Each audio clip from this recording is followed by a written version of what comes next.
avant le nom. Une vie, une œuvre, Chuang Tzu, le geste et la parole. S'asseoir et oublier. Il y a un terme chinois qui dit bien ce que ça veut dire. Zuo, s'asseoir, et Wang, oublier. C'est-à-dire se perdre en fait dans, non pas ses pensées, mais dans l'absence de pensée. Justement pour que l'esprit soit vide. Il y a cet amour du vide chez les taoïstes, et en particulier du vide de l'esprit chez Zhuangzi. Il y a une sorte d'humour, de dérision et puis de subversion totale. C'est-à-dire qu'on ne sait jamais qu'est-ce qu'il dit exactement, parce que sans arrêt, il se moque de ce qu'il dit. Ça crée une espèce de... Et il y a un aspect aussi chez Zhuangzi, comme il sait, parce que c'est un monde baroque, il y a plein de monstres, c'est une nature qui est proliférante, avec plein d'animaux, de monstres, de chimères. Chuang Tzu lui-même n'aurait-il été qu'un rêve de papillon? Dans l'indéterminé des textes qui nous parviennent de l'Antiquité chinoise, rien n'est établi avec certitude. Ni les 33 chapitres qui demeurent sur les 52 initialement attribués à Chuang Tzu, ni l'époque à laquelle il aurait vécu, la seconde moitié du IVe siècle avant notre ère, ni même si l'œuvre elle-même, dénommée le Chuang Tzu, ne serait pas le fruit d'une écriture collective. D'un état de conscience à l'autre, du sommeil au rêve, à l'éveil, à l'art de la présence aux choses, à l'art de l'attention du geste, Chuang Tzu nous invite à faire un pas de côté, nous dévoilant un ailleurs inconscient. Il vole très haut, dans l'inutile. Dans le vertige d'une perception d'un soi discontinu, le sujet se dissout, se confond avec la totalité, cédant la place au vide, au non-être, questionnant sans donner de réponse et abolissant le sens de la question, ouvrant à l'infini tous les possibles.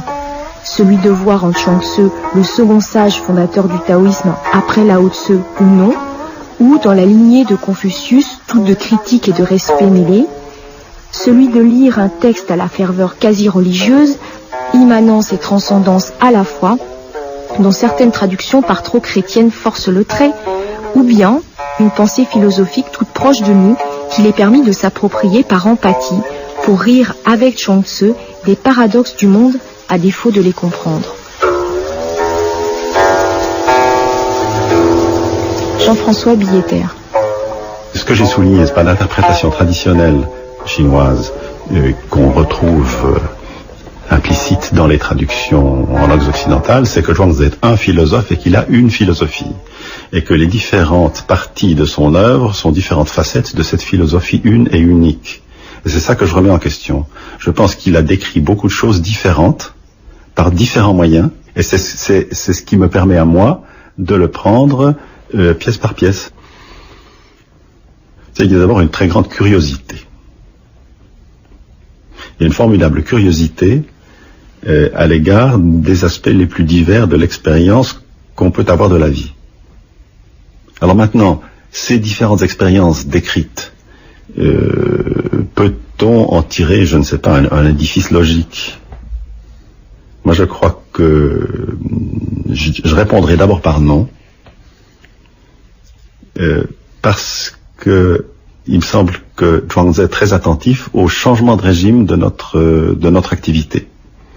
C'est-à-dire que tantôt nous sommes observateurs, tantôt nous ne le sommes plus, tantôt nous veillons, tantôt nous dormons sans rêve ou avec rêve, nous sommes paresseux ou au contraire dans un régime d'activité extraordinairement intégré et dégageant des effets de puissance étonnants. Donc le discontinu dans l'œuvre de Zhuangzi, elle est l'expression adéquate d'une discontinuité dans notre expérience.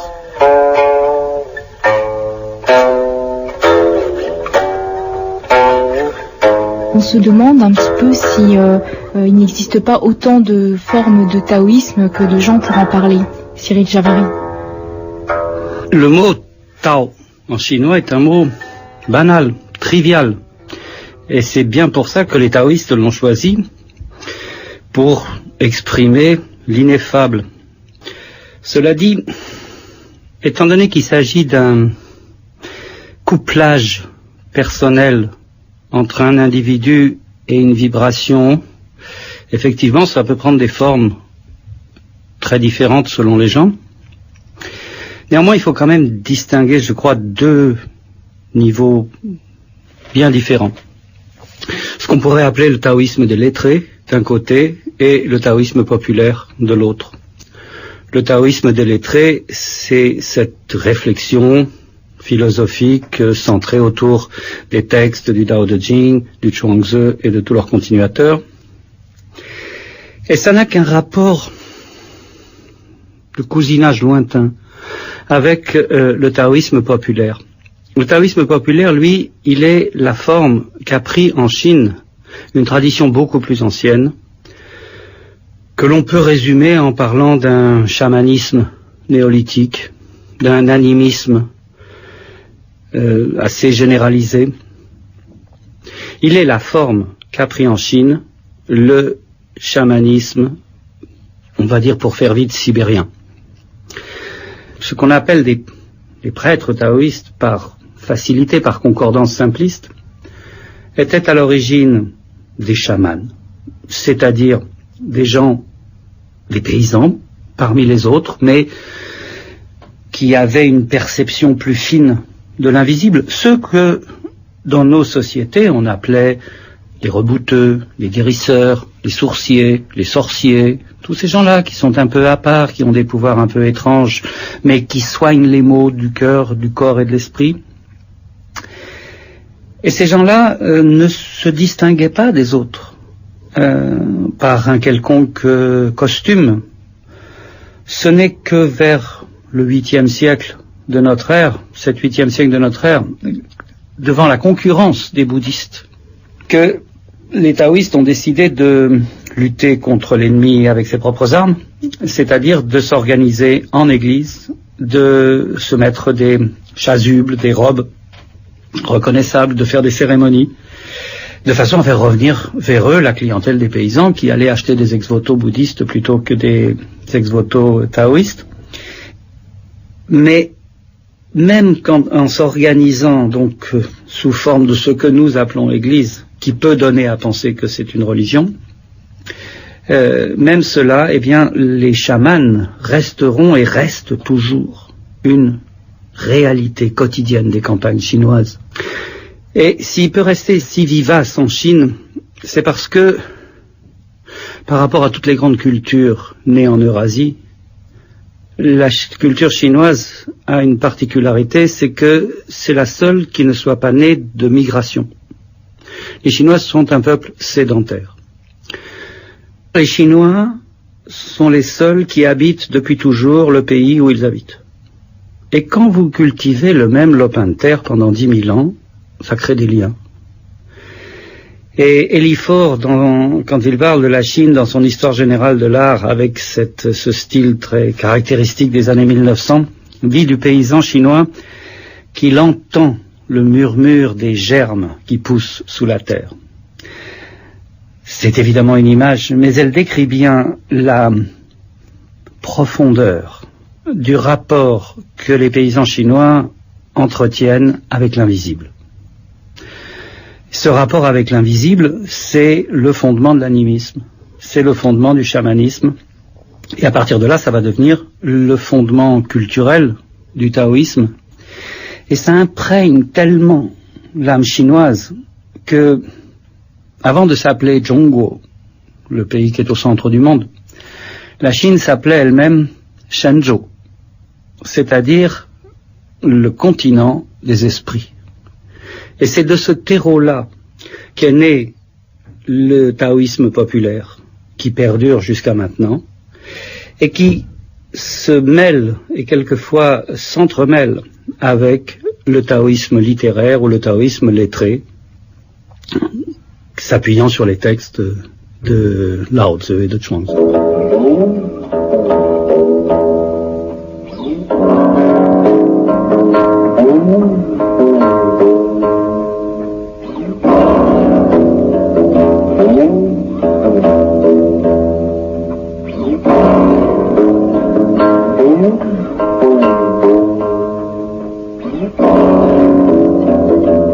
contribuable et sa florissante famille se sont certainement égayés maintes fois du front en forme de dôme du philosophe. S'ils avaient réellement su qui il était, ils trembleraient. Car Chuang Tzu passa sa vie à prêcher la grande religion de l'inaction et à faire remarquer l'inutilité de toutes les choses utiles. Ne fais rien et tout se fera. Telle était la doctrine que lui légua son grand maître Lao Tzu. Résoudre l'action en pensée et la pensée en abstraction. Tel était son but criminel et transcendant. Il est évident que tout cela est excessivement dangereux. Mais nous devons nous souvenir que Chuang Tzu vivait il y a plus de 2000 ans et qu'il n'eut jamais l'occasion de voir notre incomparable civilisation. Et pourtant, il pourrait se faire que s'il revenait sur Terre et qu'il nous rendit visite, il sourirait peut-être de certaines de nos ardeurs philanthropiques. Il hocherait la tête devant un grand nombre de nos institutions de bienfaisance. Il serait étonné de nos idéaux et pris de mélancolie à voir ce que nous avons réalisé. Peut-être vaut-il mieux que Chuang Tzu ne puisse pas revenir ici-bas. Oscar Wilde, un sage chinois. Jean Lévy, vous avez écrit un ouvrage intitulé « Propos intempestifs sur le Zhuangzi » et vous nous proposez une lecture en fait notamment du mythe cosmique tel qu'il est vu par Zhuangzi. Oui, alors d'abord il faudrait peut-être expliquer un peu le titre, je pense. Pourquoi des propos intempestifs? Qu'est-ce qu'ils ont d'intempestif? En fait, je pense qu'ils sont intempestifs dans la mesure où ils sont très actuels, c'est-à-dire que on étudie d'habitude un philosophe ancien, puisque Zhuangzi est un philosophe chinois du IVe siècle avant notre ère, en essayant de prendre l'auteur et de le resituer dans une perspective historique. Or, ce que j'essaye de faire, moi, c'est un peu le contraire. C'est de considérer que Zhuangzi est un philosophe de notre temps et à travers Zhuangzi de parler des problèmes de notre temps. En ce sens, ce sont des propos intempestifs puisqu'ils sont en dehors du temps de Zhuangzi et d'une certaine façon, ils font une certaine violence à un texte qui est tout de même très ancien.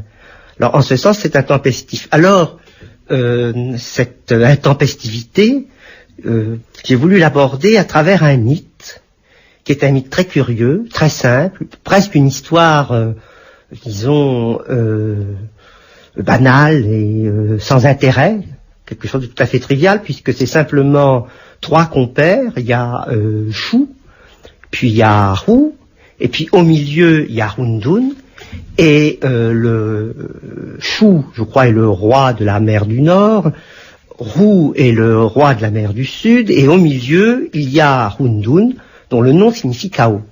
Et le chaos reçoit très bien Shu et Ru dans son royaume. Et ces deux compères décident, à un moment donné, de remercier Chaos, donc Hundun, pour son hospitalité. Alors, ils se concertent et ils disent, voilà, Chaos, le pauvre, n'a ni yeux, ni bouche, ni nez, n'a aucun orifice, et il n'a pas visage, ni figure humaine, et donc nous allons lui percer des orifices pour qu'il soit comme tout le monde. 南海之地为疏，北海之地为忽，中央之地为混沌。疏于忽实相与，欲混沌之地。混沌待之甚善。 lui perce un orifice par jour, et au bout de 7 jours, Chaos est mort. Alors donc, ça finit comme ça. Alors c'est une histoire qui est un peu, moi je le comparais un peu à ces histoires de pince-mie et pince-moi, enfin ces blagues un peu stupides que l'on vous raconte quand on est enfant. Et en même temps, dans cette histoire, il y a plein d'implications. Alors il y a des implications mythiques, il y a des implications aussi sur ce qu'est la psyché, sur une certaine façon de voir le fonctionnement de la conscience, et puis il y a aussi une dimension politique. Alors peut-être qu'on peut passer en revue rapidement quelques-uns de ces niveaux de lecture, enfin de ces implications. Alors c'est un mythe cosmogonique, parce qu'en fait Chaos n'est rien d'autre que l'univers avant qu'il soit constitué, et quand on l'ouvre, on obtient le monde tel qu'il est, c'est-à-dire avec un haut et un bas, droite et une gauche.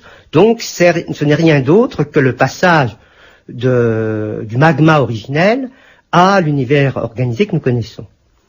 Mais en même temps, on peut voir aussi dans le mythe de Chaos l'organisation et la structuration de la conscience quand l'enfant a une représentation en quelque sorte indistincte et chaotique du monde, et peu à peu, avec l'éducation qu'il reçoit, et surtout le langage, il commence à organiser un monde qui est en fait totalement indistinct en une série de concepts ou d'images qui sont des images distinctes, séparées et organisées.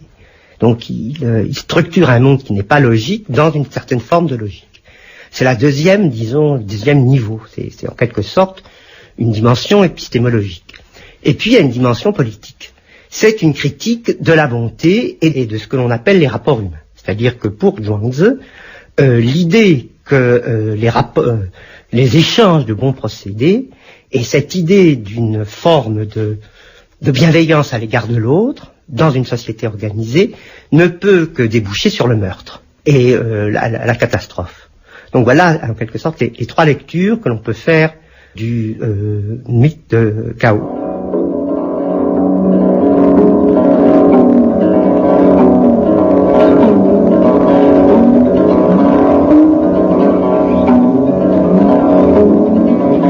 Ce qui est intéressant, disons, c'est que pour Zhuangzi, le politique, le cosmologique, et puis on peut dire aussi la critique des formes intentionnelles de la conscience sont entièrement solidaires. Ça découle l'un de l'autre.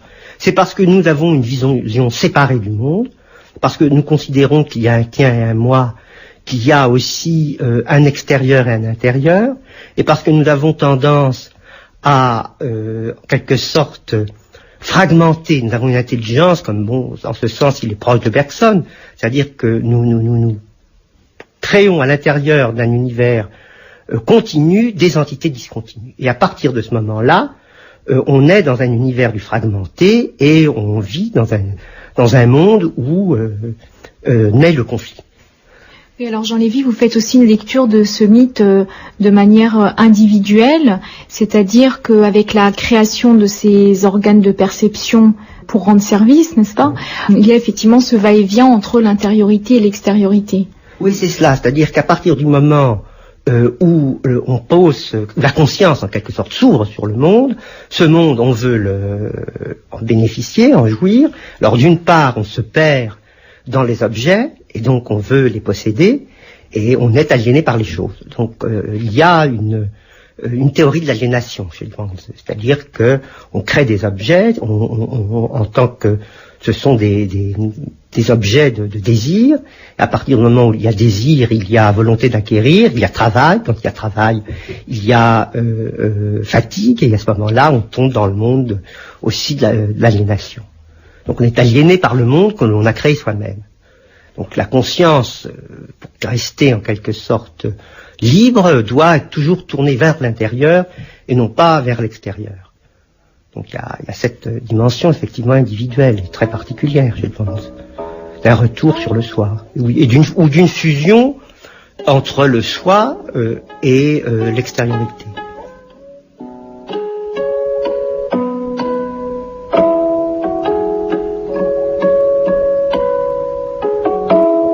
Lietze conclut qu'il n'avait encore rien appris. Il rentra chez lui et ne sortit plus pendant 3 ans. Il remplaça sa femme à la cuisine, il nourrit les cochons comme si c'eussent été des hommes et remplit indifféremment toutes les tâches ménagères. Il cessa de ciseler et de polir pour retourner à la simplicité première, reposant en lui-même comme une motte de terre, se maintenant scellé au milieu de l'agitation, et resta uni de la sorte jusqu'à la fin de ses jours.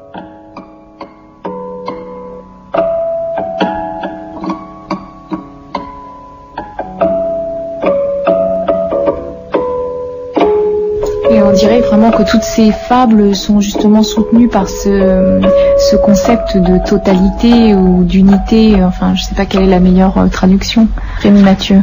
Les deux, puisque il n'y a pas de différence majeure dans le texte chinois entre unité et totalité. C'est le mot yi, qui signifie à la fois l'un, l'unité, faire un, ne faire qu'un avec. Ce sont des expressions qui sont récurrentes dans les textes taoïstes.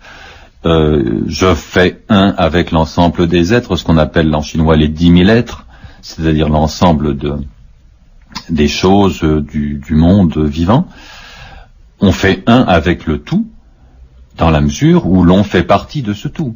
C'est d'ailleurs une des critiques que Zhuangzi fait aux intellectuels, entre autres aux confucianistes, mais pas seulement, à savoir que ils ont tendance à discerner, à distinguer, donc à couper, à trancher dans le tout.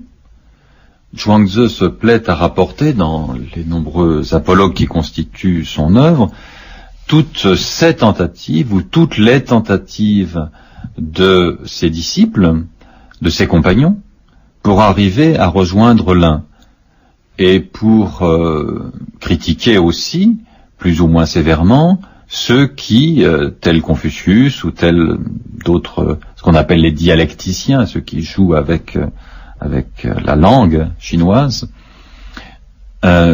qui visent à distinguer, à discerner les choses, à les disséquer, ce qui le révulse profondément. Donc il y a toujours chez lui cette aspiration à rejoindre l'unité, en particulier lorsqu'il dit que la vie et la mort c'est la même chose. Et puis surtout ce très beau, ce magnifique chapitre, le chapitre 2 de son œuvre, toutes choses sont égales, où il dit que les contradictions ne sont jamais que des parties de l'unité, c'est-à-dire que ce sont des contradictions dans le langage et non pas dans la réalité.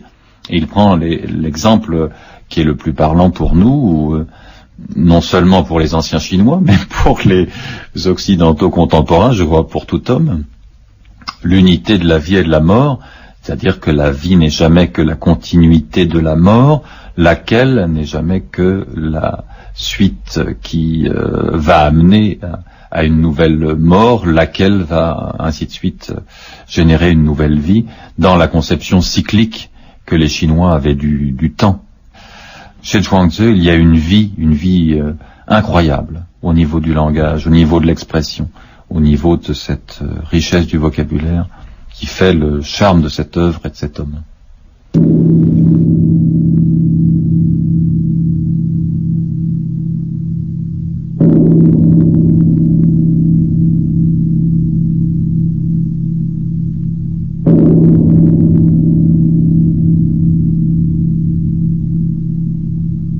Parler, ça veut déjà dire tuer le silence et forcément se dédoubler. C'est-à-dire on peut pas parler et être dans ce qu'on dit, en fait.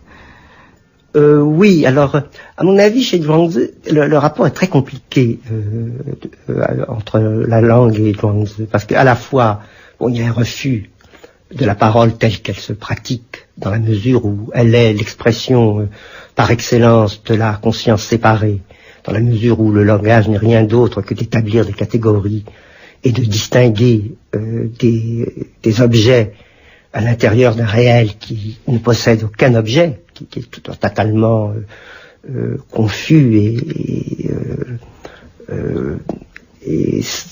lisse, je dirais pas homogène, mais en tous les cas où il n'existe pas de distinction. Donc le langage est quelque chose qui sépare.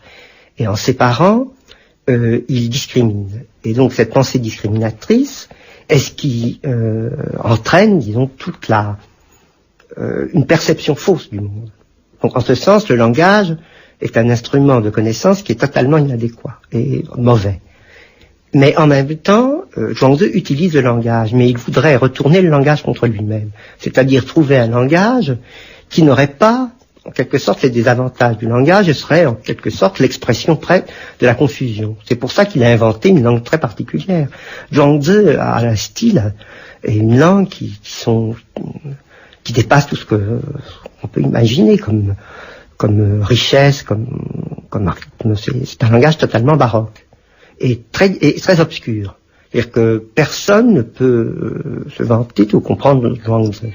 Il reste hermétique. Il y a toujours quelque chose qui excède la compréhension.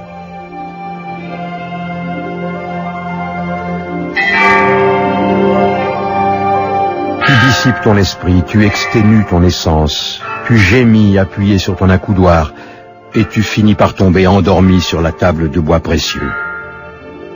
Le corps que la nature t'a donné, tu l'uses à disputer du dur et du blanc.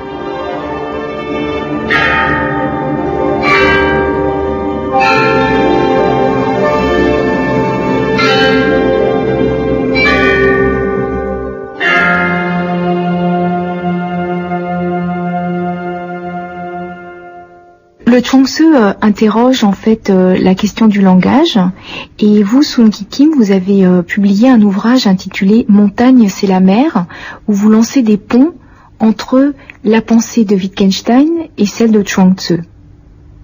Oui, c'est une sorte de pont, si vous voulez. Et j'ai fait une sorte de parallélisme de deux penseurs, et dont leur recherche repose notamment sur la question philosophique repose sur la question du langage et le sens. Et d'où le point commun, sinon une ère de famille d'une certaine façon, utilisant le terme de Wittgenstein. Alors quels sont les points particulièrement qui vous ont intéressé dans ce travail? Plusieurs niveaux. D'abord, comme je vous dis, qu'il y a une recherche de la simplicité et du bonheur. En simplicité en tant que matière de travail et en tant qu'outil de travail également. Leurs textes sont extrêmement simples, d'une façon dérisoire, mais d'une complexité extraordinaire. Qu'en lisant, de plus en plus, j'aperçois la difficulté de découvrir d'autres paragraphes, le champ de signification. D'autre part, la question de sens. Selon Wittgenstein, le sens, on se préoccupe de la question de sens, et quand on n'arrive pas à régler la question de sens, on se préoccupe de la question de l'usage. La question de l'usage et le sens. Justement, ce sont deux niveaux de concepts qu'ils côtoient constamment à travers leurs textes, il me semble. Et chez les Chinois, dont la question du langage étant complètement différente et en contexte différent, la question du sens n'est pas en opposition avec le langage. Mais par contre, le véritable sens, c'est comme le Tao, qui est innommable, infiniment grand et fluctuant, insaisissable, innommable précisément. Et le sens, pour arriver à faire sonner le sens, il faut que le mot soit suffisamment concise. Le terme le plus concis, si vous voulez, offre un sens infiniment grand. Y a-t-il avantage à remplacer une photographie floue par une qui soit nette? L'image floue n'est-elle pas souvent ce dont nous avons précisément besoin? On peut se demander alors si le moyen le plus sûr pour se faire comprendre ne serait pas de parler chinois. Soon-Gi Kim, Montagne, c'est la mer.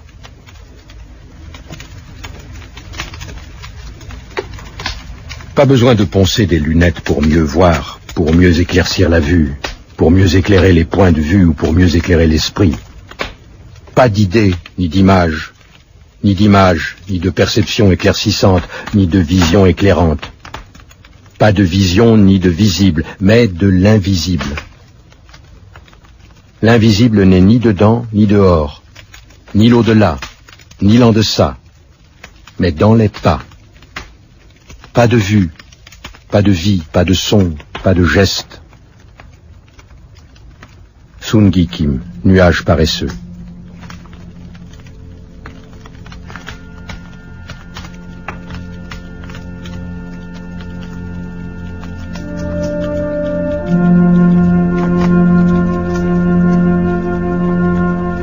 D'où il y a 3 niveaux de paroles chez Zhuangzi, par exemple. Il y a la parole pesant, lourde, traduisant le terme à terme, et que je dirais, dire les anciennes. C'est-à-dire quand les anciens disent quelque chose de juste. Et le deuxième niveau de parole, c'est ce que j'ai traduit, le dire les idiots, dire les stupides. C'est-à-dire que parole qui sonne, qui fait venir le sens à travers un autre contexte que celui-là. C'est-à-dire allant très loin, on répond, qu'il y a la phrase qui répond comme si on touche l'autre côté de ce contexte dont il s'agit, le mot. Et le troisième niveau de parole, c'est la parole fluctuante, ce que j'appelle dire la nature des choses. C'est-à-dire que comme le cours de la vie, le mouvement de la vie, qui change, qui se transforme, qui est infiniment ouvert. Et la parole doit être infiniment changeante, ouvert, fluctuant et confuse d'une certaine façon, qui va très loin. Voilà, c'est dans ce sens-là qu'on peut étudier le texte de Zhuangzi, c'est ce que j'ai trouvé. Et précisément chez Wittgenstein, les mots, le langage, le principal travail de la recherche Wittgenstein étant la recherche sur le langage, non seulement il a travaillé sur le langage, mais aussi allant très loin, il va dans sa seconde période travailler sur la question de sens et le non-sens à travers la notion de l'ère de famille, juste le langage. Et langage second, c'est ce qu'on appelle. Là, je crois qu'il travaille autour de la notion de ineffable, impossible de dire, ce dont on ne peut pas dire, il faut se taire. C'est le dernier paragraphe, aphorisme de Tractatus. Mais je trouve déjà, dans la première période, il s'était beaucoup préoccupé sur cette dimension de l'autre côté du langage, c'est dont on peut dire, et qu'il a beaucoup développé dans sa seconde partie. Il y a beaucoup de correspondances ici. Par exemple, cette notion du flou et du net. Exactement. Le flou, c'est un contour-flou. Le langage, il y a le contour-flou. Je dirais, c'est comme le paysage. La grande parole d'un sage n'a pas de limite. Est fluctuant, va tellement loin, n'a pas de limite. C'est flou, c'est comme le paysage. Si vous voulez, le vide ou le flou dans la peinture, par exemple, n'est pas l'intervalle.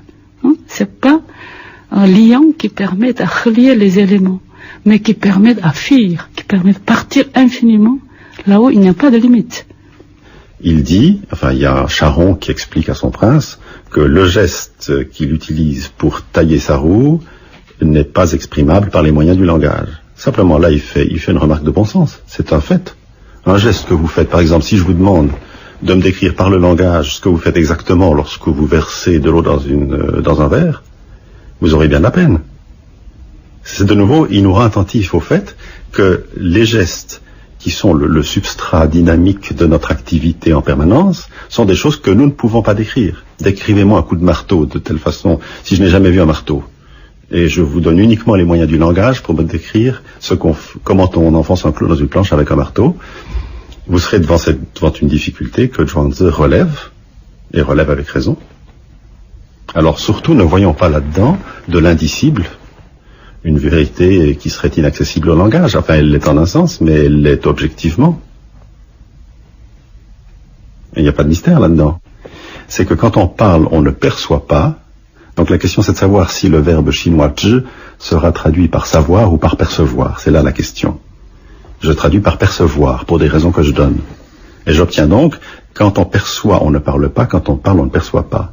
Et alors là, je cite Wittgenstein, je cite Paul Valéry, je crois, si je me souviens bien, il s'agit de nouveau d'une observation que l'on peut faire, et quelque chose que l'expérience ensuite confirme, c'est que lorsque je vous parle, le centre de mon attention, je le consacre à organiser le discours, et je ne peux pas, à ce moment-là, en même temps, avoir une perception ouverte de ce qui m'entoure. Ou disons, je ne peux pas en même temps concentrer mon attention sur un travail de perception. Inversement, si je veux percevoir, par exemple, jouir d'un paysage et approfondir la perception que j'ai du paysage, je vais me taire. Ce sont de nouveau des questions de régime de l'activité qui sont compatibles ou qui ne le sont pas.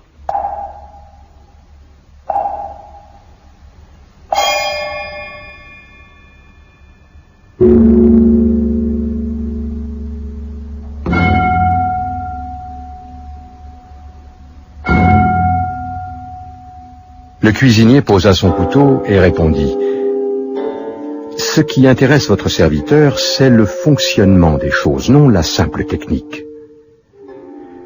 Quand j'ai commencé à pratiquer mon métier, je voyais tout le bœuf devant moi. 3 ans plus tard, je n'en voyais plus que des parties. Aujourd'hui, je le trouve par esprit sans plus le voir de mes yeux. Mes sens n'interviennent plus. Mon esprit agit comme il l'entend et suit de lui-même les linéaments du bœuf. Lorsque ma lame tranche et disjoint, elle suit les failles et les fentes qui s'offrent à elle. Elle ne touche ni aux veines, ni aux tendons, ni à l'enveloppe des os, ni bien sûr à l'os lui-même. Quand je rencontre une articulation, je repère le point difficile, je le fixe du regard et, agissant avec une prudence extrême, lentement, je découpe.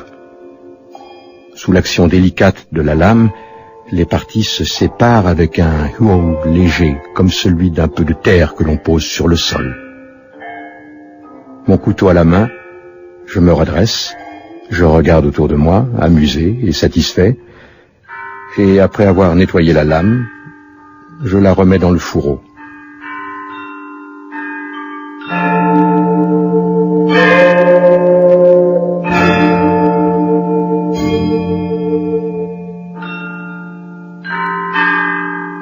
Des constantes dans les fables que nous présente Zhuang Tzu, c'est la présence d'artisans et de leur mode de vie au quotidien, et il présente une certaine forme d'intelligence du geste qui ne passerait pas par l'intellect. Oui, alors ça, c'est Jean-François Vilter a beaucoup insisté sur cet aspect, à savoir que c'est ce qu'il appelle le corps propre, pas opposé au corps objet. Qui est le corps propre, c'est-à-dire que le corps n'est pas une sorte de machine comme l'imagine Descartes, avec l'âme qui vient se greffer dessus. C'est que le corps est quelque sorte un faisceau de potentialité, de force, et aussi il y a une intelligence du corps. Et c'est cette intelligence du corps qui est à l'œuvre dans le geste de l'artisan. Et cette intelligence du corps est peut-être plus intelligente en quelque sorte que l'intelligence intentionnelle qu'on a développée, qui est celle de la science et celle en fait de la réflexion. Pour Zhuang Tzu, en réalité, il faut retourner à cette forme, en quelque sorte, de conscience inconsciente. C'est-à-dire, vous parlez en fait aussi de cet instinct qui serait une sorte de retour, alors d'une part soit vers l'animal, soit vers le bébé, soit vers le vieillard mort, en quelque sorte. Oui, c'est cela. C'est-à-dire que c'est un retour tout de même vers des formes de conscience qui sont absolument, qui n'ont pas été favorisées par l'éducation que nous recevons, par l'éducation sociale.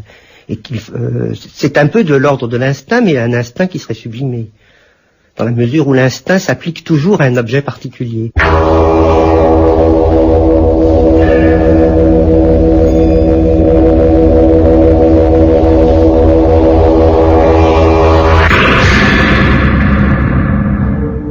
Il y a là d'ailleurs, derrière tout ça, une critique non seulement de la connaissance intellectuelle, mais aussi de la connaissance livresque.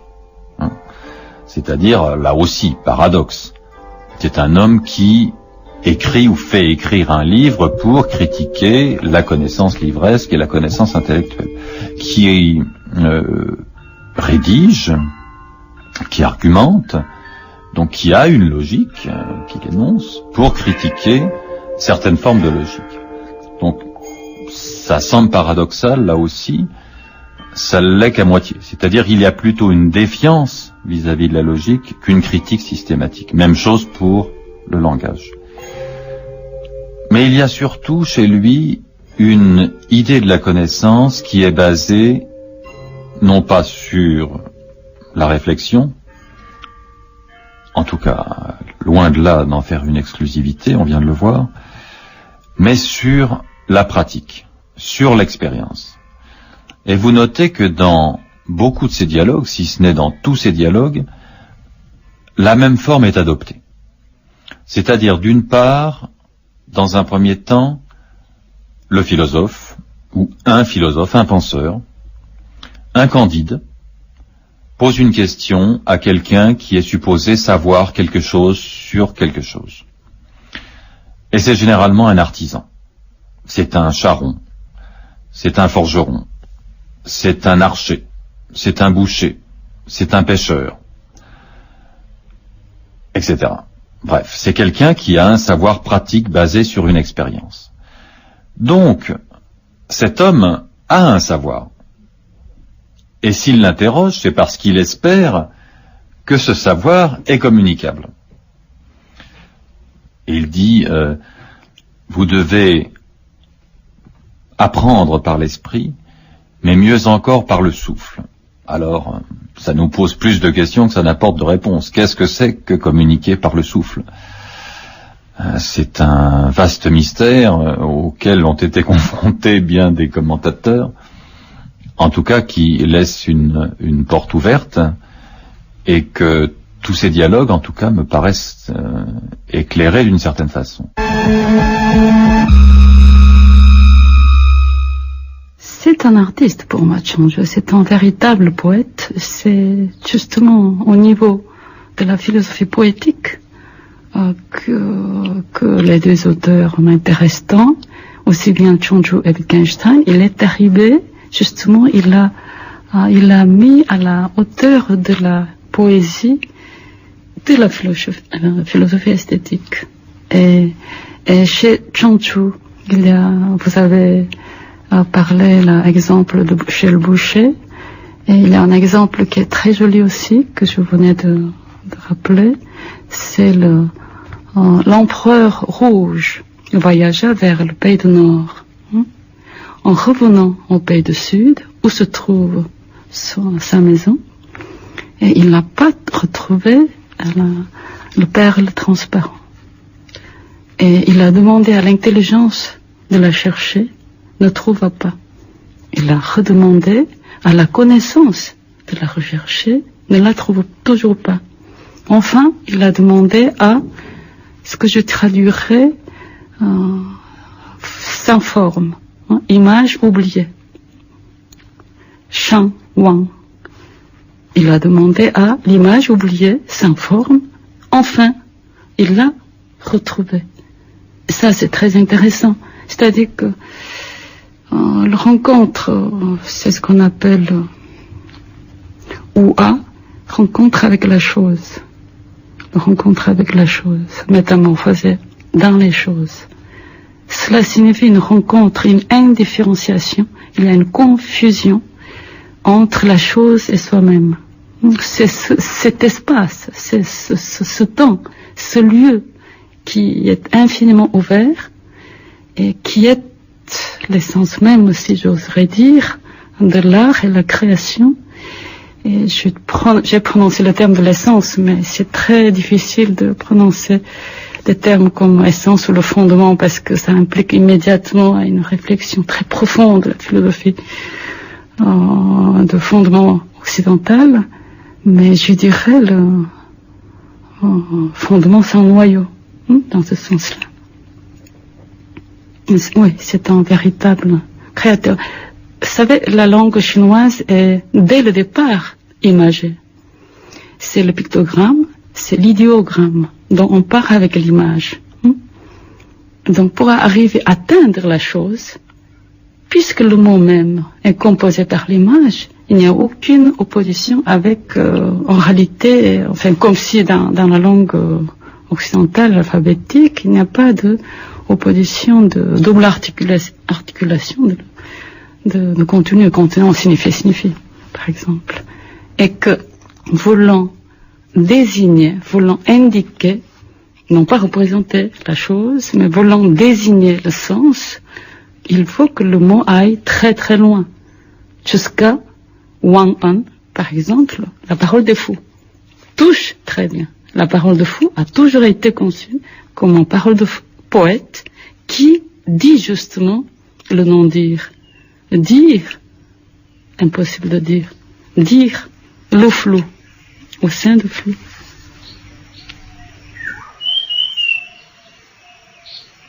Quand un homme ivre tombe d'un char, il n'en meurt pas, même quand le char roule vite. Il a les mêmes os et les mêmes articulations que les autres gens, mais il ne se blesse pas, parce que sa force agissante est entière. Il ne savait plus qu'il voyageait en char. Il ne s'est pas rendu compte qu'il tombait. Ni mort, ni vie, ni surprise, ni peur ne pénètrent en lui, de sorte qu'il peut heurter n'importe quoi sans éprouver de frayeur. Si l'on peut se rendre entier de la sorte par le vin, combien plus peut-on se rendre entier par le ciel?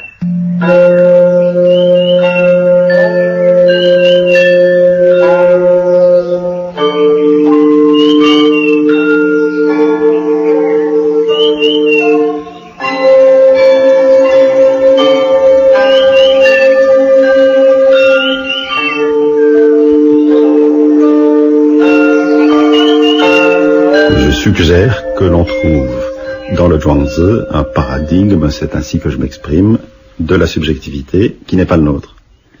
Et je le trouve philosophiquement intéressant. Et en quoi consiste-t-il? C'est de dire que le sujet n'est pas d'abord une conscience qui dirige notre existence. Et la subjectivité, c'est d'abord un va-et-vient. C'est un va-et-vient entre l'indistinction ou l'indistinct et puis le distinct.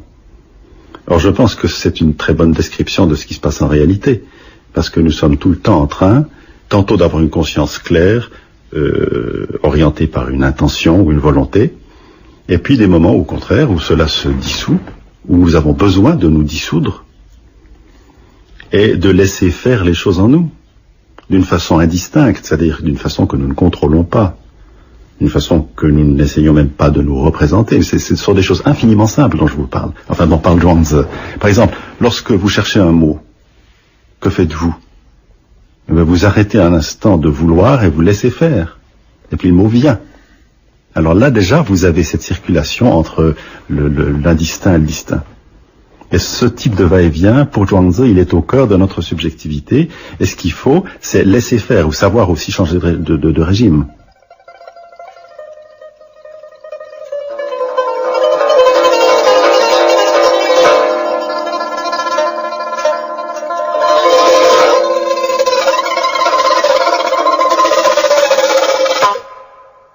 Et là encore, il y a forcément un paradoxe avec cette idée par exemple, quand il prend de nombreux exemples du mode de vie des artisans, leur apprentissage doit bien être issu d'une action qui va dans un sens donné. Donc il faut une volonté ou bien une intention avec un but qui serait suivi et qui ne peut pas se faire sans direction donnée à cette action-là. Enfin, ce n'est qu'un paradoxe de plus. Oui, un paradoxe de plus, effectivement. Ceci étant, il y a à la fois un but, c'est vrai, c'est-à-dire, pour prendre un exemple très connu, le boucher qui découpe son bœuf avec un couteau. La première année, effectivement, il a du mal à couper le bœuf, et plus les années passent, mieux il coupe le bœuf, mieux il repère les articulations des tendons, des os, des muscles. Et donc, plus sa conscience s'évacue. On trouve cet exemple est tout à fait significatif, c'est-à-dire, il y a un but, assurément, puisqu'on ne peut pas vivre l'existence quotidienne sans organiser sa vie d'une façon ou d'une autre. Et les artisans les plus savants aussi. Donc il y a un but assurément, mais il y a, au fur et à mesure que la connaissance progresse, que l'habileté, l'expérience, la pratique se développent, une dissolution de la conscience. C'est-à-dire que celui qui est le plus savant dans son art, dans sa connaissance de la pratique qu'il a à réaliser, celui-là abolit petit à petit sa conscience. C'est-à-dire qu'il finit par ne plus savoir ce qu'il fait, comme l'archer qui décoche sa flèche sans regarder la cible. Et il y a d'ailleurs un petit apologue, je ne sais plus s'il est chez Zhuangzi ou chez Huainanzi, peut-être même chez les deux, où le comble de l'archer, c'est celui qui vise sans viser, le centre de la cible sans flèche. C'est-à-dire que par son esprit, il a atteint le centre de la cible sans les instruments, qui sont si peu de choses.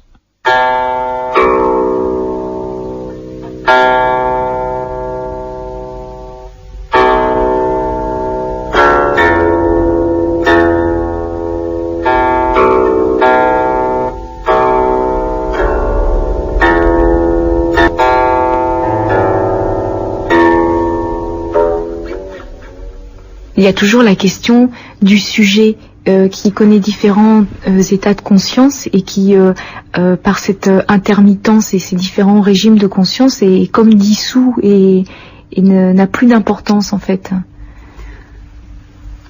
C'est-à-dire que, oui, c'est le soi.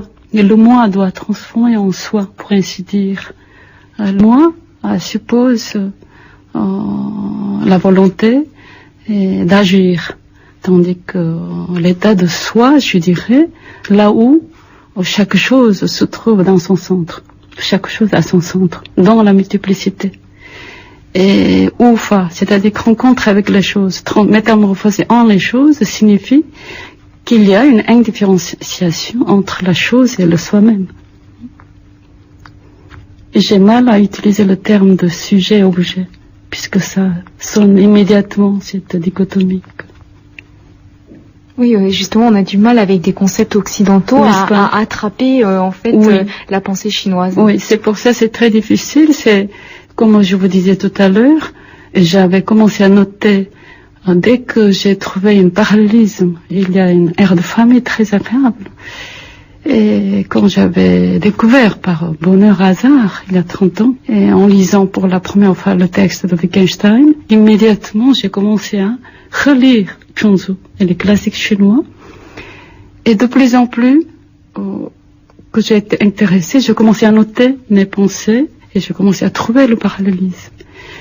Mais au fil du temps, j'ai commencé à soustraire mes mots parce que précisément en ayant un peu plus conscience sur la langue chinoise et en même temps la langue française, situant dans leur contexte. Et j'avais beaucoup de difficultés de transcrire, traduire les termes utilisés. Et d'où, à la fin, j'ai fait un petit essai en forme poétique. La montagne, c'est la mer.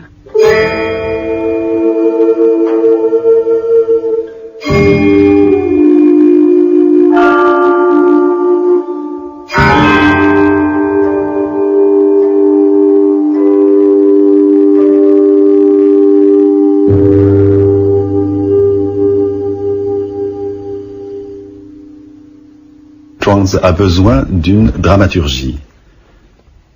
La plupart de ces dialogues sont pas simplement des dialogues de deux personnes qui s'opposent comme celui qui sait, celui qui ignore, ou bien comme deux personnes qui auraient des idées différentes dont ils débattent. Ces dialogues sont des dialogues dramatiques, il se passe des choses. Il y a des gens qui tout d'un coup ne comprennent plus, ou comprennent, ou bien prennent la fuite, ou bien se rendent à l'évidence, ou s'écroulent psychiquement. Il y a une dramaturgie. 劳神明为一而不知其同也，谓之招三。何谓招三？曰：居功复虚。曰：招三而目四。众居皆怒。曰：然则招四而目三。众居皆悦。明是未亏而喜怒未用，以因是以圣人贺之以是非，而修乎天君，是之谓两行。 Ah oui, l'histoire est très simple. C'est un éleveur de singes qui aime beaucoup ses singes et qui est très aimé de ses singes. Mais un jour, il n'arrive plus, il a énormément, enfin je pense qu'il a vraiment un grand nombre de singes, il y a une véritable ménagerie. Et un jour, pour une raison quelconque, il est ruiné, il ne peut plus les nourrir. Vraiment. Donc, il leur donnait 4 graines de taro, 4 châtaignes le matin, 4 châtaignes le soir. Et il va les trouver, il leur dit, écoutez, maintenant je peux plus me permettre cela, vous aurez désormais 3 châtaignes le matin et 4 châtaignes le soir. Alors, révolte des singes, ils commencent à secouer leurs barreaux, ils sautent, en l'air, ils protestent. Alors à ce moment-là, l'éleveur de singes recule et il dit, écoutez, c'est très simple, vous aurez 4 châtaignes le matin et 3 le soir. Et alors à ce moment-là, les singes qui ont remporté une grande victoire se calment et sont ravis. Alors bon, il y a une première leçon qui est la leçon politique, c'est-à-dire que tous les hommes politiques procèdent de cette façon, c'est-à-dire que quand on veut obtenir, disons, une restriction ou imposer une mesure, on va toujours plus loin. C'est-à-dire que, par exemple, moi je suis au CNRS, donc je vois finalement on a voulu imposer des restrictions, on a dit vous aurez 250 postes gelés, il y a eu une protestation des chercheurs qui ont été comme des singes, et puis après ça on a dit non, finalement on rétablit 250 postes. Ils n'ont rien obtenu de plus que ce qui était prévu, c'est-à-dire un gel total des postes et des crédits, mais ils ont remporté une victoire. Donc il y a toute cet art de la manipulation qui est mis en jeu par Zhuangzi. Ou alors, par exemple, une fois c'était dans le métro, je prends le métro et il y a une rame qui s'avance et il y a une petite affichette avec marqué, il y a une portée musicale et on lit la ligne, je crois que c'était la ligne 3 ou la ligne 4 change de rythme. Et puis, écrit en petit, aux heures d'affluence, il n'y aura plus que 2 métros sur 3. Donc, ce changement de rythme, c'est simplement une suppression. Mais c'est présenté de façon vivante. Et disons qu'on a là, des méthodes de manipulation qui sont des méthodes ordinaires. Mais en fait, derrière tout ça, il y a une réflexion sur les nombres, et c'est-à-dire que qu'est-ce qui fait la différence entre 3 plus 4 et 4 plus 3 ? Est-ce que c'est tout à fait pareil ? Est-ce que ce ne c'est pas pareil ? Et d'une certaine façon, les singes ont un peu raison. C'est-à-dire que, d'un certain point de vue, du point de vue de la différence, 3 plus 4 n'est pas pareil que 4 plus 3. Mais du point de vue de l'identité, étant donné que si on fait leur somme, on a exactement le même nombre. Et à partir de là, Zhuangzi va conduire une réflexion qui est assez proche de la réflexion des mathématiciens sur la théorie des ensembles, qui montre qu'on peut obtenir l'infini à partir du néant. C'est-à-dire qu'il suffit de poser un ensemble qui est vide pour immédiatement avoir non pas le vide, mais un objet. J'ai le vide et l'objet vide, qui fait 2. Et à partir du moment où j'ai l'objet et l'objet vide, j'ai 3 objets, puisque j'ai le vide, l'objet vide, et puis j'ai l'ensemble qui contient le vide plus l'objet vide, et ceci à l'infini. C'est-à-dire qu'il suffit finalement de poser le rien pour avoir la totalité. Et c'est un peu ce que montre Zhuangzi, c'est-à-dire que en réalité le vide, le néant, loin d'être infécond, est extrêmement, en quelque sorte, fécond et productif. Et donc c'est à partir justement de ce qui est le vide, de ce non-être, que l'on crée l'être. Ce qui est une façon aussi de dire qu'en réalité, à partir du moment où on est dans le vide de la conscience, loin d'être en quelque sorte un milieu stérile, on devient suprêmement agissant et on peut avoir une influence sur son milieu. Donc il y a toute cette idée de la vacuité de la conscience qui est développée à travers cet exemple des singes.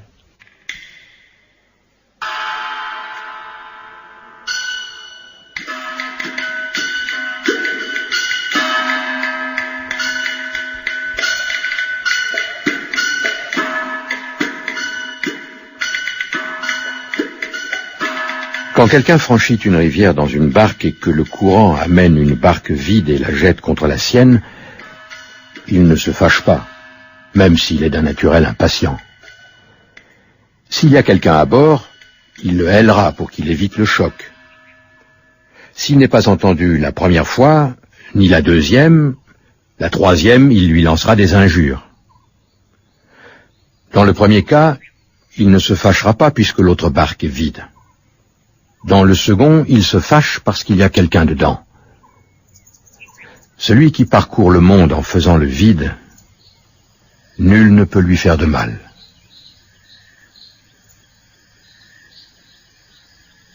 Le Dao n'a pas de commencement ni la fin. Il n'y a pas de noyau, il n'y a pas de centre, il n'y a pas de fondement ni fondation. Mais c'est le commencement d'où issu la multiplicité des choses. C'est une potentialité absolue des choses. Donc,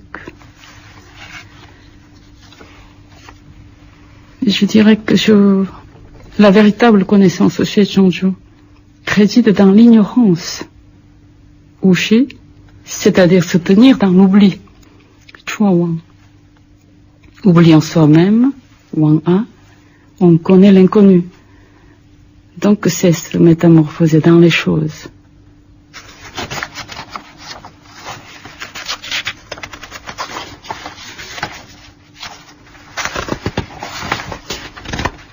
Chez Zhuangzi, le monstrueux est le signe même du divin.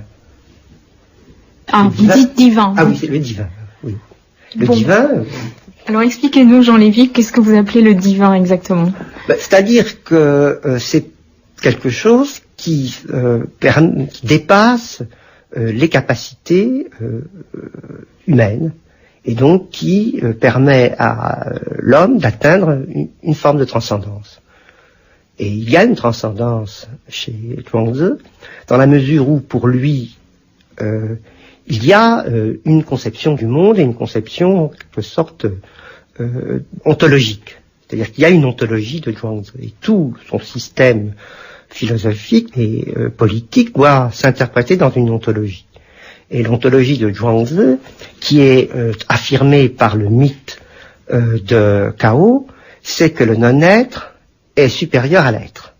Et l'être est une forme de dégradé du non-être. C'est-à-dire que le chaos est l'image en quelque sorte approximative du Wu, du rien, du néant, et ce néant, à partir du moment où il se dégrade, donne de l'être. Et tout être ne peut pas engendrer de l'être, mais seul le néant a une capacité créatrice. Derrière cette sagesse pratique, il y a une leçon qui est une leçon, je dirais, métaphysique. Les chevaux et les buffles ont 4 pattes. Voilà ce que j'appelle le ciel. Mettre un licou au cheval, percer le museau du buffle, voilà ce que j'appelle l'humain. C'est pour cela que je dis, poursuit le Seigneur de la mer du Nord, veille à ce que l'humain ne détruise pas le céleste en toi. Veille à ce que l'intentionnel ne détruise pas le nécessaire.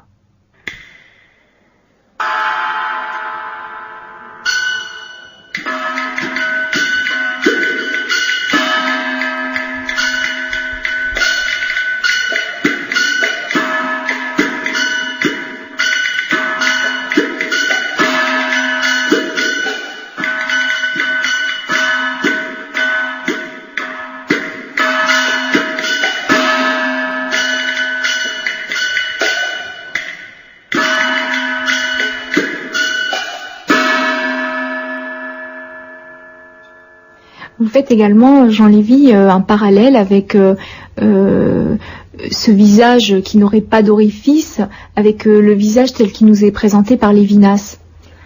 Oui, c'est-à-dire que ce qui est intéressant, en fait, c'est que le visage de Cao, en fait, c'est effectivement le visage avant sa socialisation et avant sa rencontre avec l'autre. Et alors que Lévinas pense que, disons, le visage humain acquiert, disons, toute sa beauté, sa transcendance dans le contact avec l'autre, et que c'est même la seule figure, je puis dire, de la transcendance, pour Zhuangzi, au contraire, la rencontre avec l'autre, en créant une véritable figure humaine, aboutit à la catastrophe. C'est-à-dire que, tandis que Lévinas accepte, en quelque sorte, la société et l'échange, tel qu'il se produit dans notre monde, Zhuangzi la refuse absolument. C'est-à-dire Zhuangzi est d'une radicalité extrême. C'est le penseur le plus radical de la Chine et peut-être aussi l'un des plus radicaux de la pensée universelle. Parce que ça s'accompagne aussi d'une critique fondamentale de toute vie en société. Je veux dire qu'il est pour un retour à l'état sauvage. Il y a des passages sur la beauté de la vie dans les temps primordiaux où les gens ne connaissaient pas finalement les arts de la civilisation. Et en fait, il tente notamment de ridiculiser cette idée que l'homme pourrait améliorer la nature. Ah oui, pour lui, c'est la catastrophe. C'est-à-dire que à partir du moment où on crée, disons, des institutions sociales, un État, et qu'il y a des arts et il y a, disons, une technique, on entre dans un cycle infernal. C'est-à-dire que l'État et la technique détruisent le milieu, et pour, en quelque sorte, pallier cette destruction, on invente des techniques et des formes d'organisation étatique de plus en plus sophistiquées, qui ruinent de plus en plus le milieu et qui nécessitent des moyens et des organisations de plus en plus compliquées. En sorte que l'État crée et la technique crée les conditions de leur propre nécessité. Ils deviennent nécessaires parce qu'ils détruisent. Et en quelque sorte, on est dans un cycle infernal dont on ne peut sortir. Mais en fait, c'est un peu le monde que nous voyons, puisque à l'heure actuelle, on dit que seul le progrès et la science peuvent réparer les dégâts de la science. Mais ça veut dire aussi que la science nouvelle va créer de nouveaux dégâts et qu'on devra créer de nouveaux moyens techniques pour réparer les dégâts de la technique. Donc là, on a encore une réflexion qui me semble assez prophétique.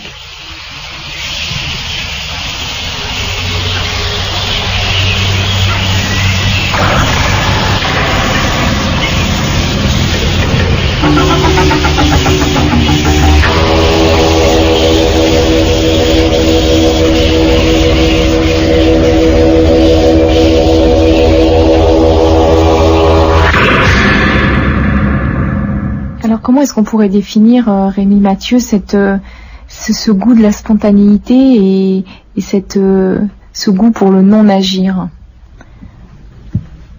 Alors deux choses. D'une part, la spontanéité.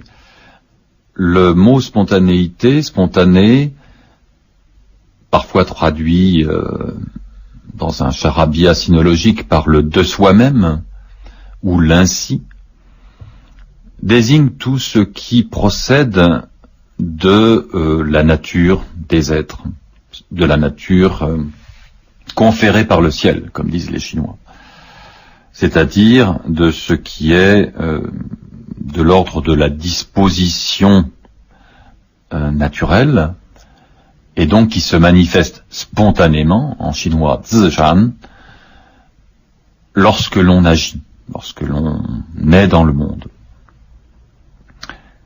Et donc cet aspect des choses est profondément respecté par les penseurs taoïstes et par Zhuangzi en particulier, mais pas seulement par les taoïstes, on le trouve aussi chez les confucianistes. Donc ce respect de la nature propre de chaque être issu du ciel, qui fait que chaque être qui respecte cette nature en lui et qui la respecte chez les autres, agit spontanément. Sponte sua, comme le traduit François Julien dans certains de ses ouvrages. Le rapport avec le non-agir, il est immédiat.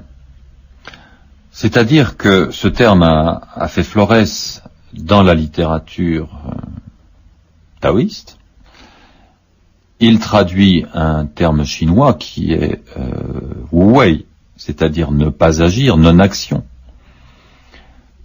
Mais il prête à confusion en Occident parce que on pense qu'il y a là une incitation à ne rien faire, c'est-à-dire à rester assis par terre ou ailleurs en attendant que les choses se passent, que les événements se déroulent d'eux-mêmes. Ça n'est pas totalement faux, mais c'est loin de recouvrir l'ensemble du concept de non-agir. Et donc le non-agir, c'est essentiellement ne pas agir contre la nature des êtres, et non pas s'abstenir d'agir, ce qui est totalement différent. Un exemple qui est souvent donné, et par les auteurs non taoïstes et par les taoïstes, c'est l'exemple de Yu le Grand, un des premiers empereurs de la Chine mythique, un démiurge, disons, qui a façonné le sol et la terre de Chine, et qui a, en quelque sorte, permis aux eaux du déluge de s'écouler. Et les taoïstes indiquent que Yu le Grand a laissé les eaux s'écouler, c'est-à-dire qu'il les a respectées en tant qu'eau, dans la mesure où la nature profonde de l'eau, c'est de s'écouler à la surface des différents sols, voire de s'enfoncer dans les sols, etc., pour se jeter dans la mer. Mais que par contre, d'autres philosophes, les légistes dont nous n'avons pas parlé, qui eux sont partisans des méthodes autoritaires, de la force, de la violence, même pour imposer la loi dans la société, selon ces penseurs, donc, d'autres grands personnages, d'autres sages, ont construit des barrages. C'est-à-dire qu'ils ont été contre la nature de cette eau qui devait s'écouler. Donc ils ont agi. Et Yu le Grand, lui, a non agi, si on peut dire. C'est-à-dire qu'il a fait, malgré tout, s'écouler. Donc il a eu une action largement positive, puisque, effectivement, le déluge a fini par s'évacuer de la terre de Chine. Mais il n'a pas été contre la nature, ni de l'eau, ni des sols, ni des hommes, pour arriver à cette fin. Donc on voit bien que cette notion de non-agir a un sens particulier dans la philosophie taoïste, et qu'elle est en fait basée sur un profond respect de cette nature des êtres, profond respect lui-même issu des premiers éléments organisant la pensée chinoise ancienne. Mais alors justement, cette idée aussi de tout de même, il fait l'apologie d'une certaine forme de passivité, du non-agir et du non-savoir en quelque sorte. Est-ce que c'est de la passivité? D'une certaine façon, oui et non. C'est-à-dire que il vit dans un monde qui est extrêmement politisé. C'est-à-dire que où le politique est absolument proliférant, envahissant. Et donc, il y a chez lui un certain dégoût du politique. Mais en même temps, il y a un intérêt pour tout ce qui est politique, dans la mesure où il a des positions radicales et violentes. Donc, je ne sais pas si le mot passivité est approprié. Mais de toute manière, il oscille à certains moments entre le retrait et en même temps l'action. Formes d'action qui sont à travers ne serait-ce que son livre. S'il était réellement passif, il n'aurait pas pris la peine d'écrire cette espèce de brûlot. Oui, c'est-à-dire avec son goût des paradoxes, il fait toujours ce pas de côté qui laisse très perplexe à la lecture de certaines fables. Ah oui, on a toujours un sentiment de grande perplexité, on ne sait jamais comment les interpréter. Mais c'est je pense que c'est son but, c'est-à-dire qu'il ne veut pas imposer un discours, il veut provoquer une espèce de désarroi chez le lecteur qui le force à réfléchir. Et alors à partir de ce moment-là, disons sa conscience critique se met en branle et on commence à interpréter ces histoires dans un certain sens. C'est un peu finalement les procédés qui seront développés plus tard par le zen, ou le chan. C'est-à-dire raconter une histoire qui n'a ni queue ni tête, mais qui provoque une sorte de choc intellectuel chez l'interlocuteur et qui ébranle complètement ses habitudes de pensée. On pourrait dire, Jean Lévy, que Chuang-Tzu crée du vide en nous. Oui, enfin c'est son but en tous les cas. Et à partir de ce vide, on peut en fait avoir une action. C'est-à-dire que c'est un vide qui est un vide réceptif dans lequel l'action peut intervenir.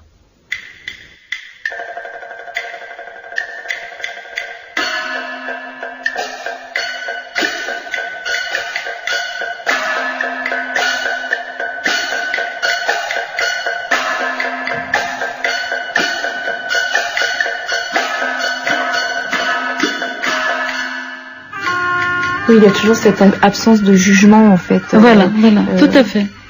Tout est équivalent, en fait. Voilà, c'est dans ce niveau-là aussi, justement, précisément qu'il y a une rencontre avec Wittgenstein. C'est que la philosophie de Wittgenstein m'a frappé sur plusieurs niveaux, mais sa philosophie ne repose pas sur le jugement de la valeur. Il questionne, il clarifie, il pose les questions. Il n'y a pas de jugement. C'est dans ce sens-là, c'est très important. Il n'y a pas de vérité, si vous voulez, absolue. Et chez Chuang-Tzu, c'est absolument important, ce niveau. Il n'y a pas de vérité, tout est équivalent. Et il n'y a pas de beau, il n'y a pas de laid. Il n'y a pas de méchant et de bonté. Et tout est équivalent. Cette équivalence se retrouve dans tous les niveaux. Il n'y a pas de vérité et non-vérité. C'est vraiment très important et très intéressant. C'est le non-usage, ouillon. C'est-à-dire que c'est aller vers l'autre côté. Je n'ose pas utiliser le terme de l'au-delà parce que ça suppose encore une certaine figure de pensée. Mais c'est, par exemple, il y a un exemple très très joli à propos de cette inutilité. En effet, c'est magnifique. Très très jolie phrase. Vraiment, c'est le paragraphe que j'aime le plus, je crois.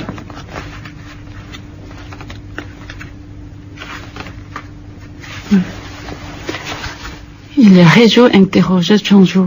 J'ai un grand arbre chez moi qu'on appelle l'Alliante. Alors que cet arbre ne servait à rien, il n'est bon à rien et tout le monde s'accorde à le rejeter.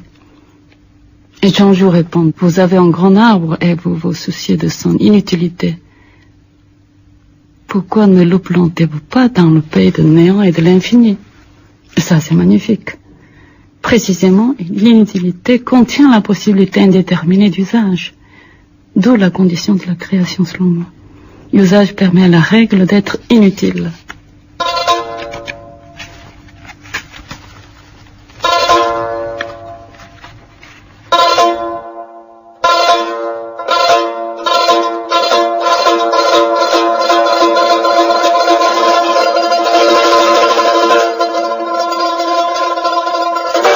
Il y a un problème tout de même qu'on peut se poser, puisque là on parle de Zhuangzi comme d'un personnage totalement désincarné, c'est de savoir qui est-ce. Alors c'est assez intéressant dans la mesure où la question de l'identité de Zhuangzi, de savoir si le livre même, qui porte le nom de ce philosophe, parce que on appelle ça le Zhuangzi, c'est-à-dire en fait ce sont les œuvres qui seraient le recueil de tous les écrits divers de Zhuangzi. Alors là il y a des grandes polémiques autour de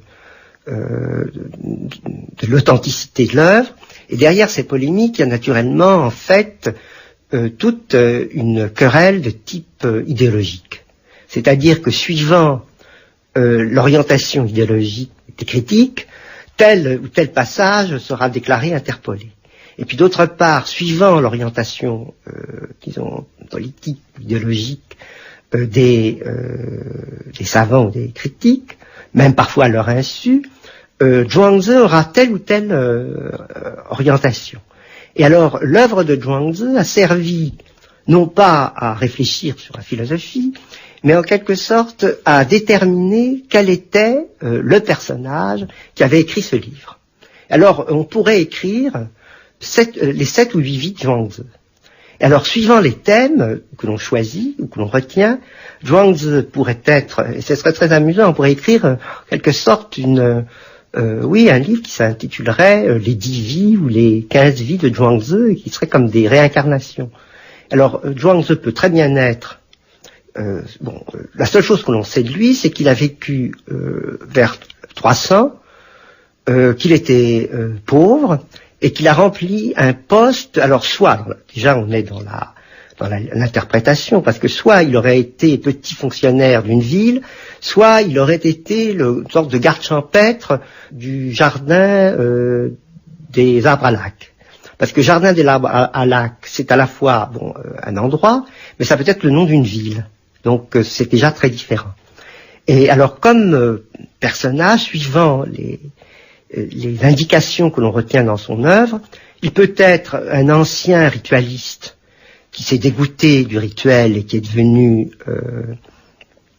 en quelque sorte ce qu'il est devenu, c'est-à-dire un anticonfucéen, mais étant donné qu'il y a le thème du brigand qui revient sans arrêt, et aussi de l'amputé, on peut très bien imaginer que Zhuangzi en fait a été brigand, qu'il a été amputé des pieds, et que finalement, après avoir vécu une vie hors la loi, il est devenu philosophe, après son amputation.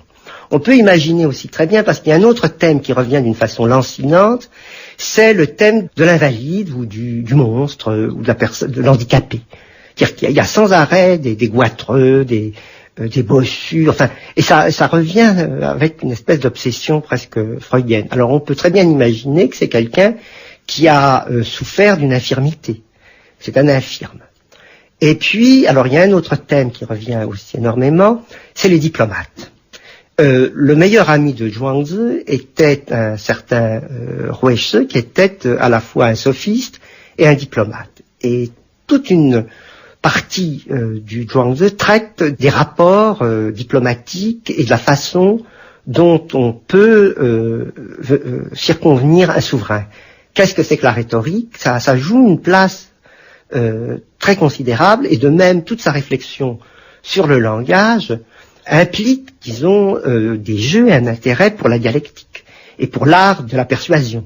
Donc on peut très bien imaginer que ce Zhuangzi, qui en fait appartenait à une famille noble, riche, a eu des fonctions importantes de diplomate, qu'il a connu donc ce Rueshi, qui était lui-même un grand homme politique, et qu'au bout d'un certain temps, il a été dégoûté par le ballet diplomatique, et qu'il est finalement devenu plus ou moins un dissident.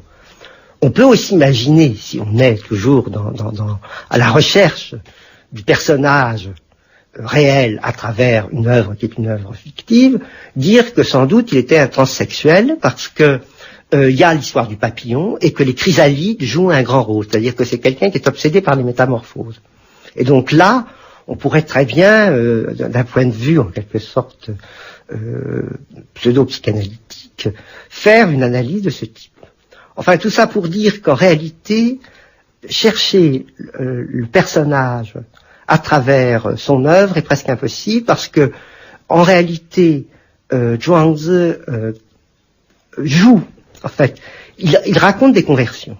C'est-à-dire qu'il raconte toujours comment il a pu avoir une action sur quelqu'un. Mais en réalité, l'action réelle et le lieu même de l'expérience de Zhuangzi, c'est le livre. C'est-à-dire c'est le rapport entre l'écrivain et le lecteur qui est fondamental pour lui. Et c'est à travers ce rapport qu'il a, et cette emprise qu'il a sur son lecteur, qu'il a réellement une action. C'est-à-dire que c'est un homme d'action à travers le verbe, mais le verbe, c'est-à-dire l'écriture. Donc c'est ça que je voulais faire valoir, parce que il y a une perspective assez fausse, c'est maintenant de vouloir trouver la véritable personnalité de Zhuangzi. Alors ce qui compte, c'est vraiment son œuvre. Il est ce qu'est son livre.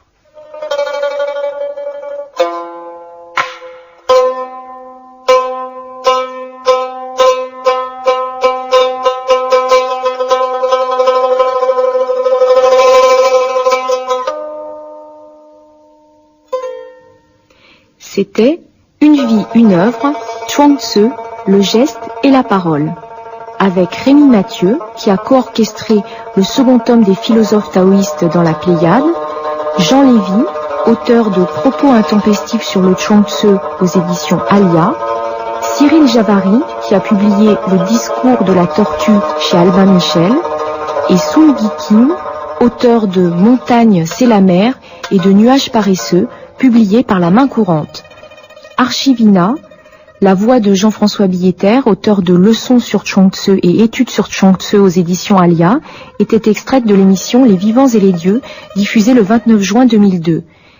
Lecture, Liu Shan, Georges Claes, prise de son Yves Lehorst et Yann Fressois, mixage Pierre Monteil, la réalisation est signée Dominique Costa, une émission proposée par Lydia Benitzrak.